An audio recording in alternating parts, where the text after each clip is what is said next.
our lives and the world around us.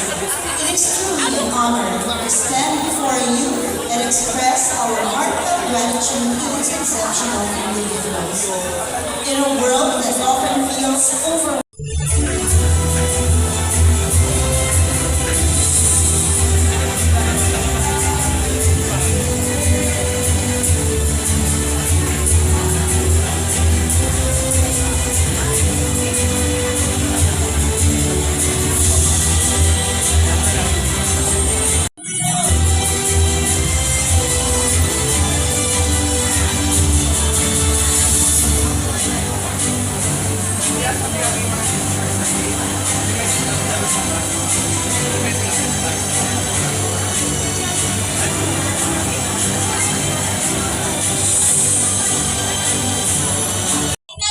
Sophie Cruz with honors.